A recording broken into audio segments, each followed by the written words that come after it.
The glass bottle trembled in Günter Graue's hands as he stared at the impossible sight before him.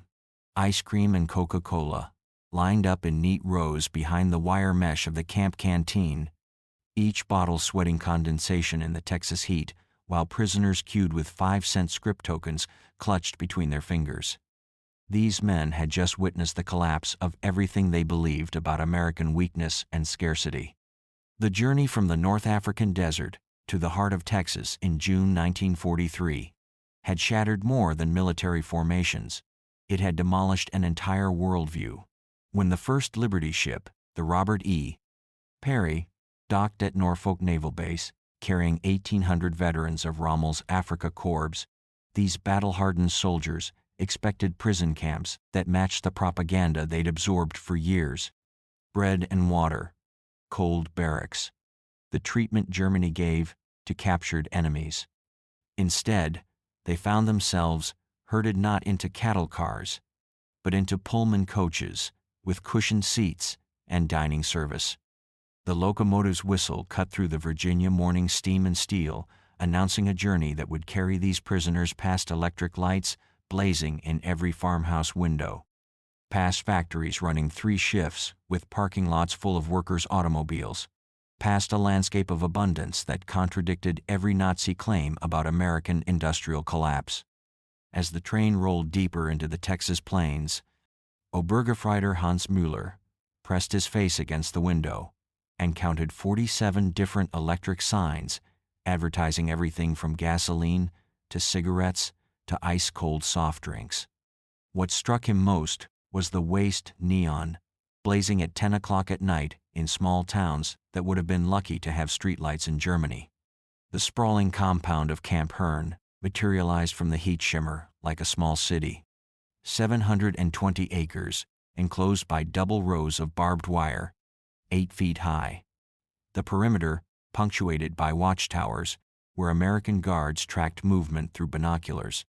150 buildings rose from the Texas dirt standardized war mobilization structures with black tar paper walls and mineral roll roofs, each barracks 20 feet by 100 feet, and capable of housing dozens of men on straw-filled mattresses. But it was the smell that first contradicted their expectations. Not the stench of overcrowding or inadequate sanitation, but the aroma of fresh bread drifting from mess halls where American cooks prepared meals according to Geneva Convention standards 2,800 to 3,050 calories per day, more food than most of these men had seen in months of desert warfare. The real shock came during their first meal. White bread, real coffee, meat twice daily. Stabsgefreiter Ernst Wagner, who had worked food processing before the war, documented every detail in letters to his family 8 months later. "We thought it was propaganda," he wrote. "Special treatment to impress us before conditions deteriorated. We didn't realize this was their standard military ration." After months of subsisting on 200 grams of meat per week when they were lucky, the prisoners found themselves throwing away food. The waste was systematic, institutional, incomprehensible. Kitchen crews discarded leftover portions that would have fed entire German companies. Mess halls prepared 10% more than needed to ensure every prisoner received full rations, then dumped the surplus into garbage bins that overflowed with perfectly edible bread, vegetables, and meat. Feldwebel Otto Krebs, a hotel chef from Munich before his conscription, wept as he scraped untouched meals into waste barrels. But the canteen represented something beyond abundance. It represented choice. Inside the camp store, shelves lined with goods that had vanished from German shops years earlier. Cigarettes at 5 cents a pack, candy bars for a nickel, bottles of Coca-Cola sweating in galvanized tubs filled with ice. Real ice, manufactured daily by electric refrigeration units that consumed more power in an hour than most German towns used in a week. The prisoners earned scrip through 8-hour work details at 10 cents per hour, giving even enlisted men 80 cents daily to spend on luxuries that had become fantasies in wartime Germany. The psychological impact was immediate and devastating. Where was the reader watching from right now? What time was it in their corner of the world as they discovered this story of transformation through abundance? This journey into the American prison camps of World War II would reveal how soft drinks and ice cream accomplished what military might alone could not: the complete psychological defeat of Nazi ideology. If this glimpse into a forgotten chapter of the war had captured their attention, the like button awaited their click, and subscription would ensure they never missed stories that revealed the hidden truths of history. The taste of American prosperity was just the beginning. These men, who had conquered half of Europe, now found themselves confronted with an industrial capacity so vast it could afford to treat enemies better than Germany treated its own soldiers. Günter Graue stood in that canteen line, 5 cents of scrip burning in his palm, staring at beverages that represented something more dangerous than any weapon the Allies possessed. Proof that everything the Third Reich had told them about America was a lie. But the most shocking revelations were yet to come. What these prisoners would discover about American industrial might in the months ahead would transform them from Nazi true believers into unwitting ambassadors of democracy, carrying back to post-war Germany the seeds of economic miracle built on the foundation of what they witnessed in camps like Herne. The real question wasn't whether America could feed its enemies. It was whether these prisoners could psychologically survive the abundance that was about to overwhelm every assumption they'd carried into captivity. The canteen was just the appetizer. The diesel engines rumbled to life at dawn, their exhaust clouds mixing with the dust kicked up by army truck convoys preparing to carry German prisoners beyond the wire for their first taste of American agricultural abundance.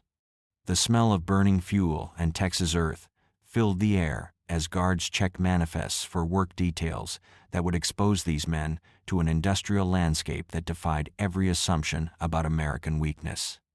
These daily journeys would prove more devastating to Nazi ideology than any battlefield defeat.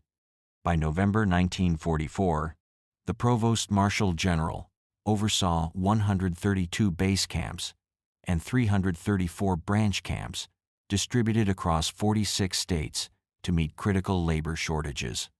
Nebraska alone hosted 12,000 prisoners at bases like Fort Robinson and Scottsbluff, feeding farm and factory labor into an economy running at wartime peak. The mathematics were staggering: 14 million man-days of agricultural labor, 100 million board feet of lumber processed, $230 million in labor value calculated at 1940s wages. But the numbers told only part of the story.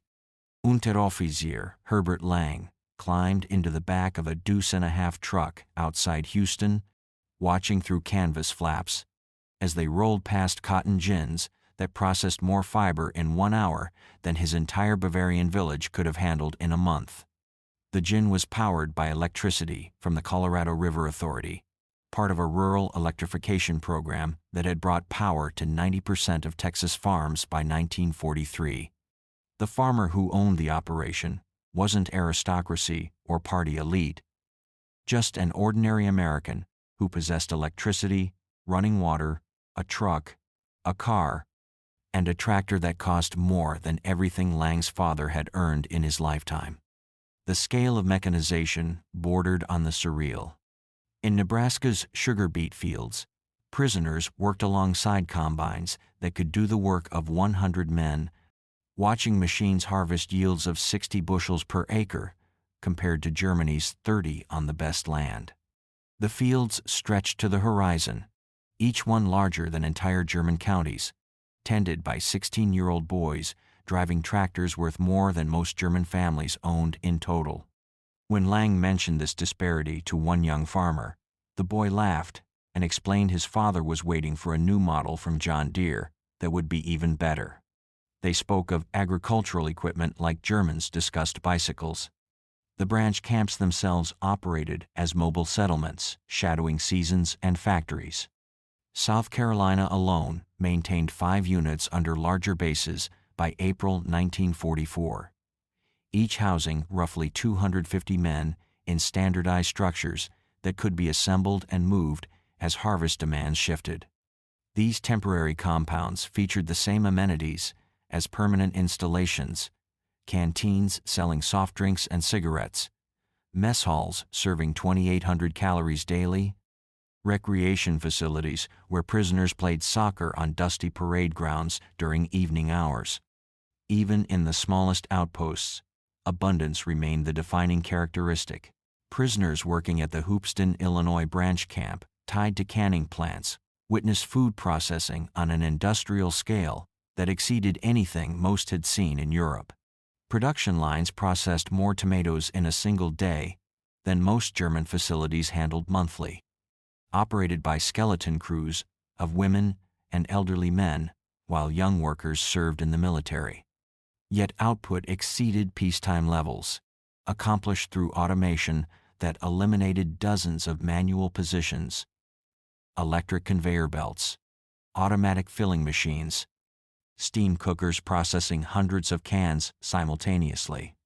One elderly woman monitored controls that managed what would have required 50 workers in Germany.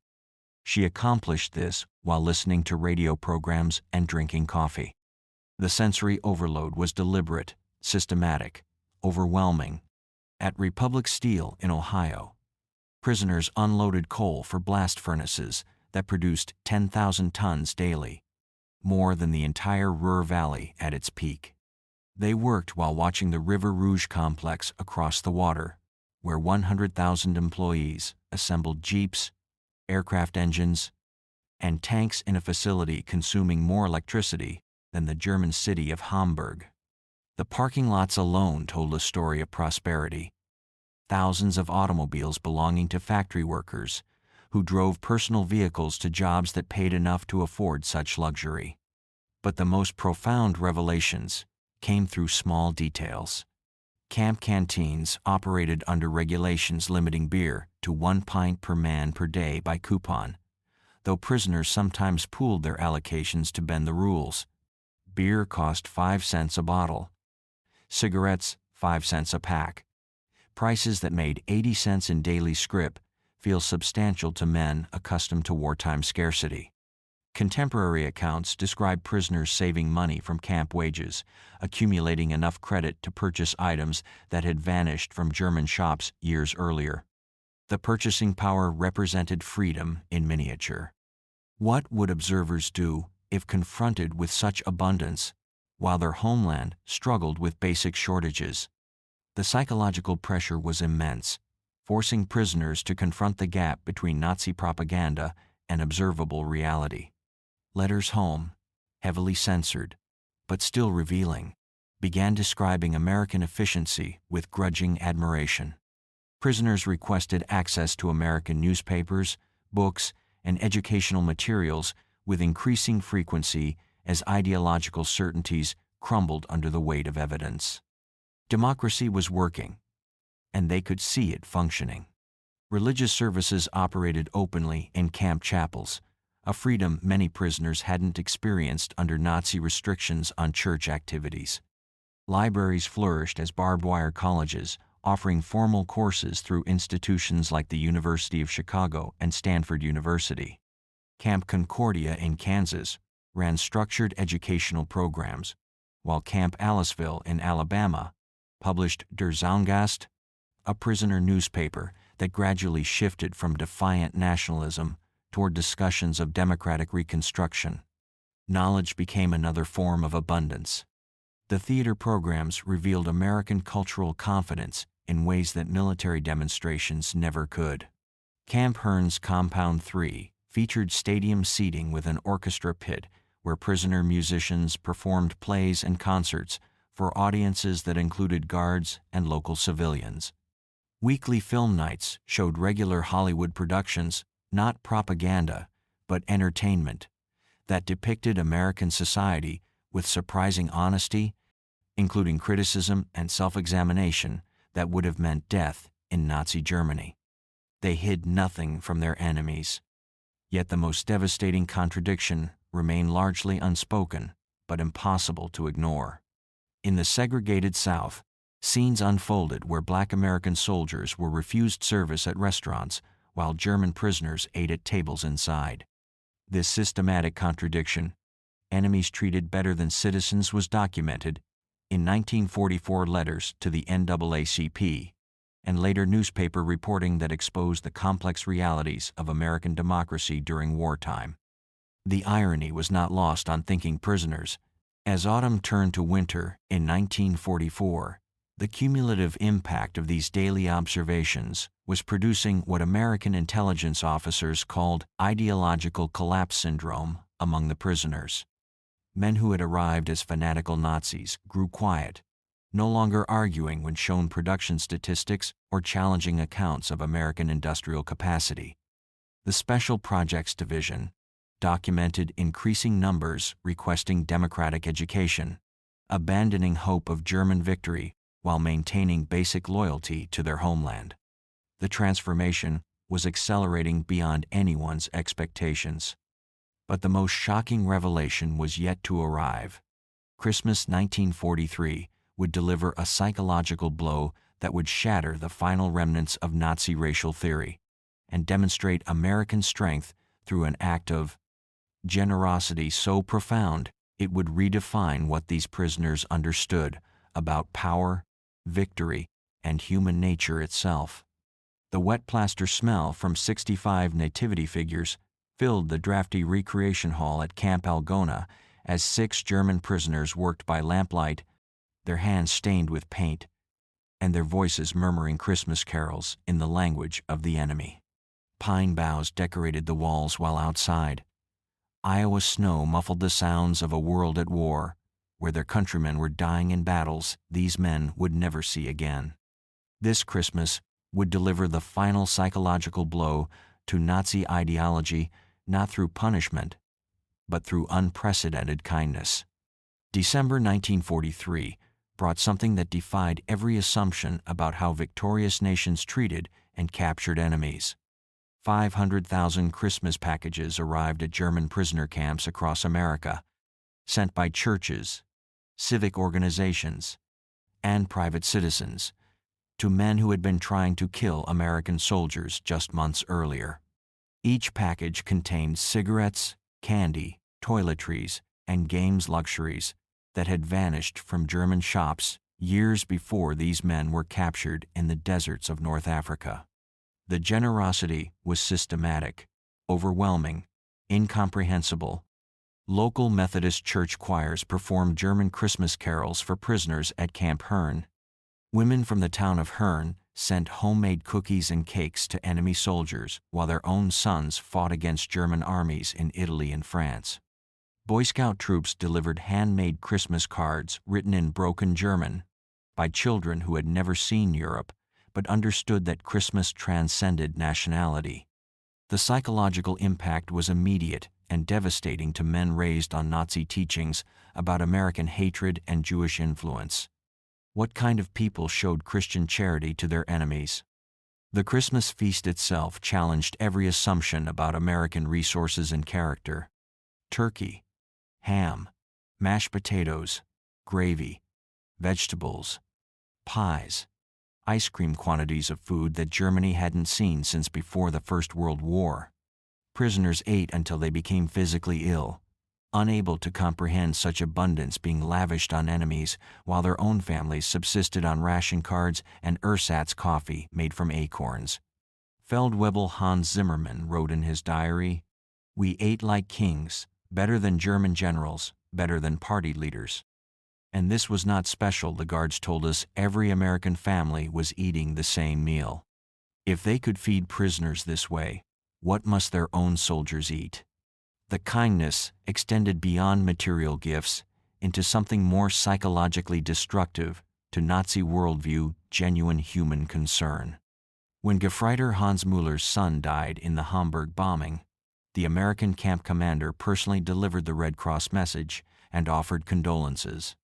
When Lieutenant Paul Fischer's wife wrote that she struggled to feed their children, American church groups sent food packages to Germany to enemy civilians in a nation America was actively bombing. They separated the German people from the Nazi regime, explaining they fought Hitler, not Germans. This distinction seemed like propaganda, until proven genuine through actions. The medical treatment particularly affected prisoners who had experienced battlefield medicine under German military doctrine. German doctors worked alongside American medical staff, learning techniques and using equipment that surpassed most civilian hospitals in Germany. Prisoners received operations available only to Nazi elite back home. Mental health treatment, virtually unknown in the Wehrmacht, was provided to traumatized soldiers without stigma or punishment. Attempted suicides received counseling rather than court-martial proceedings. Mental breakdowns were treated with therapy instead of beatings. This humanity toward enemies revealed a strength they had never understood. But the most profound transformation was happening quietly in the educational programs that had emerged organically from prisoner initiative and American encouragement. By March 1945, over 25,000 prisoners had enrolled in democracy courses offered through the War Department's Special Projects Division. The University of Chicago provided correspondence courses, while Stanford University sent professors to lecture on constitutional government and free market economics. The hunger for knowledge was insatiable among men who had been told Americans were cultureless barbarians. They discovered libraries with millions of books and universities that welcomed all social classes. The camp newspapers reflected this intellectual awakening. Der Ruf, published at Fort Kearny, Rhode Island, gradually shifted from defiant nationalism toward discussions of democratic reconstruction and post-war Germany. The editors, carefully selected anti-Nazi prisoners, found their audience increasingly receptive to ideas about constitutional government, individual rights, and economic freedom. Discussion groups formed spontaneously in barracks where prisoners debated Germany's future after inevitable defeat. Knowledge became another form of liberation. Theater programs revealed American cultural confidence in ways that military demonstrations never could. Prisoners watched Gone with the Wind, seeing a depiction of American defeat and recovery that resonated with their own situation. They saw The Grapes of Wrath, amazed that Americans would show such self-criticism to enemies. They viewed regular Hollywood productions that depicted social problems, political conflicts, and moral complexity without fear of censorship. This honesty about national flaws demonstrated strength rather than weakness.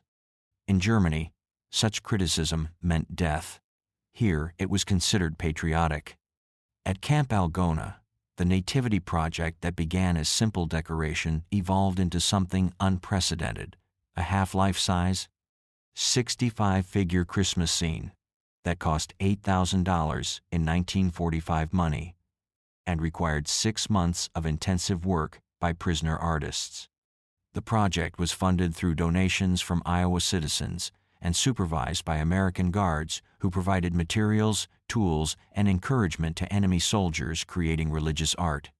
When completed, the Nativity drew visitors from across the state, including families with sons fighting against Germany. The contradiction was stunning and deliberate. American confidence extended to showing prisoners newsreels of the Normandy invasion within days of D-Day. 6,000 ships, 11,000 aircraft, 150,000 men in the first wave, an operation demonstrating organizational capacity beyond Nazi Germany's wildest dreams. Prisoners watched their homeland being systematically destroyed by the industrial might they had witnessed firsthand in American camps and factories.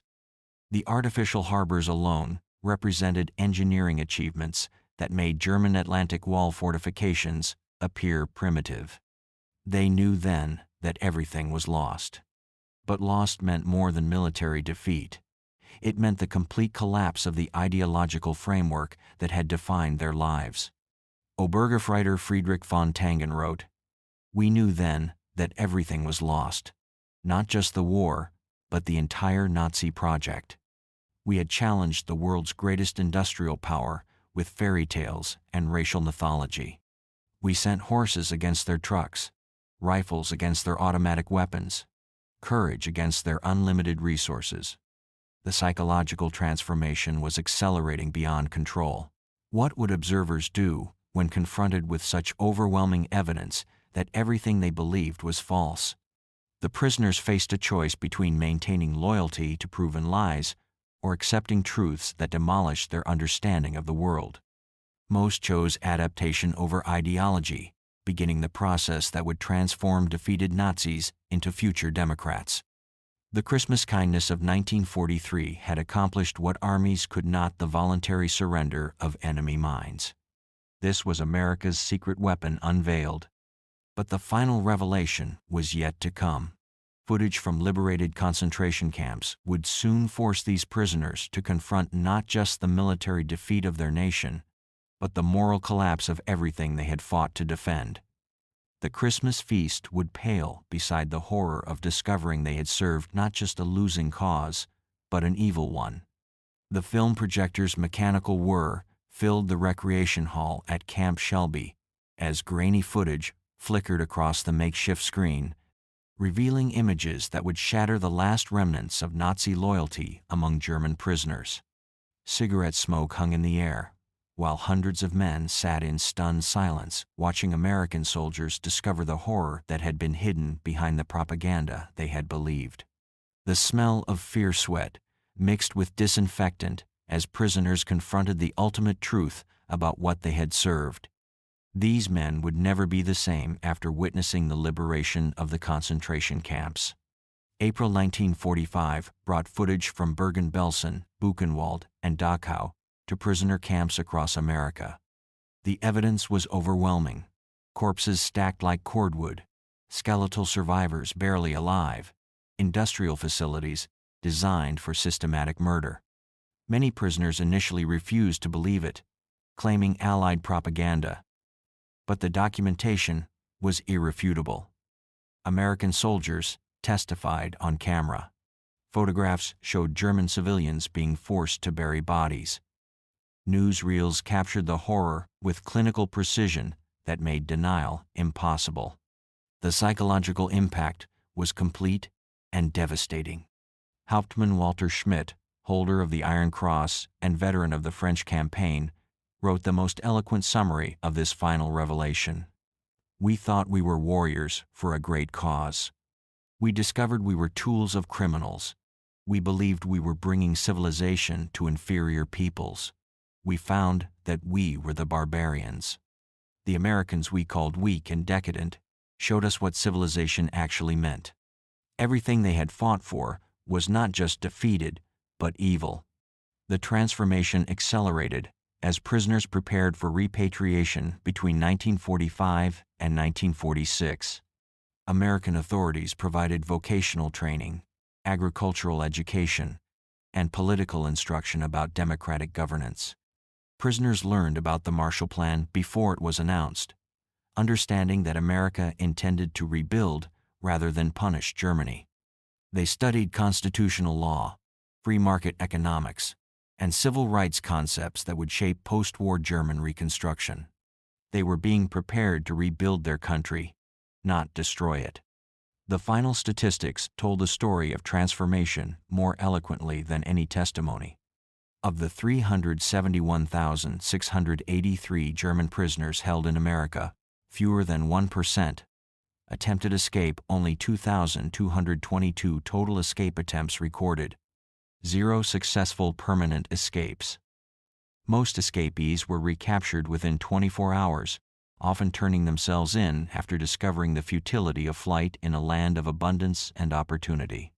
No American civilians were harmed by escaped prisoners. Post-war surveys revealed the depth of psychological change. 95% of German prisoners rated their treatment as good or excellent. 74% believed captivity had positively changed their worldview. 61% expressed interest in learning about democracy. Less than 10% maintained strong Nazi beliefs by war's end.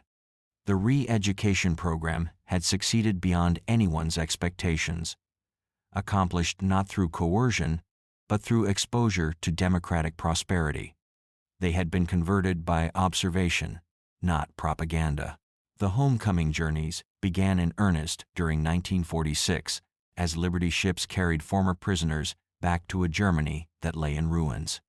These men returned with something more valuable than personal possessions: knowledge of how democratic industrial societies functioned. They had witnessed agricultural efficiency, manufacturing productivity, and political systems that created wealth rather than destroying it.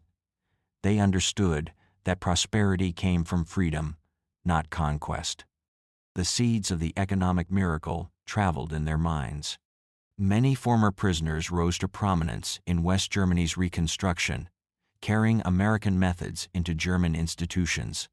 Hans Kroll, prisoner at Camp Shelby, became West German ambassador to the United States. Walter Hallstein, who had attended classes at Camp Como, became president of the European Commission. Dozens of others entered agriculture, industry, and politics with first-hand knowledge of American techniques and democratic values. They became unwitting architects of the Atlantic Alliance. The remarkable success of the prisoner experience was captured in a 1985 reunion held in Austin, Texas. Over 500 former German prisoners returned to America on the 40th anniversary of war's end, many bringing families to show them where their transformation had begun. Former Obergefreiter Hans Weber, who had been held at Fort Robinson and later became a physician in Georgetown, addressed the gathering with words that summarized the entire experience. Life in the camps was a vast improvement for many of us who had grown up in cold water flats in Germany. We discovered running water, central heating, and abundant food. But more than that, we discovered dignity. The reunion dinner featured former Oberst Hermann Gutsche, then 78 years old, delivering a keynote address that captured the essence of transformation. We came to America as enemies, as Nazis, as believers in a lie. We left as friends, as Democrats, as men who had seen the truth. America showed us that strength comes not from conquest, but from production, not from hatred, but from diversity, not from tyranny, but from freedom. The auditorium erupted in sustained applause. Americans and Germans together, former enemies united in recognition of transformation. Archaeological evidence continues to reveal the daily realities of camp life. At Camp Hearn, researchers have recovered over 1,400 artifacts, fountain pen fragments, theater footings, canteen tokens, mapping the routines that transformed enemy soldiers into democratic citizens. These physical remnants tell stories of men who arrived, expecting punishment, and discovered prosperity, who came believing propaganda and left knowing truth. The artifacts remain as testimony to transformation. But perhaps the most remarkable legacy was the human connections that survived decades after the war. Thousands of former prisoners maintained correspondence with American families, writing letters for an average of 31 years. Many returned as tourists or business partners. Approximately 5,000 immigrated permanently to the United States, building lives in the country that had shown them what democracy could achieve. The transformation was permanent and profound. The story of German prisoners in America proves that the most powerful weapons are not always military. Sometimes, the greatest victories come through demonstration rather than destruction, through prosperity rather than punishment, through humanity rather than hatred. These men witnessed the arsenal of democracy at full production and were converted by what they saw. They returned to Germany as missionaries for democratic values. The camps had accomplished something unprecedented in military history: the voluntary ideological surrender of enemy soldiers through exposure to abundance and dignity. The prisoners who arrived in 1943, believing in German superiority and American weakness, left in 1946, knowing that democracy worked because they had lived within it. Their transformation became the foundation for Europe's post-war redemption and the final defeat of the Nazi dream. The most successful re-education program in history had succeeded through the simple power of example. America's secret weapon was revealed not as industrial might alone, but as the capacity to transform enemies into friends through the overwhelming evidence of what free people could achieve when they worked together. The German prisoners were stunned by American abundance, but ultimately they were changed by American humanity.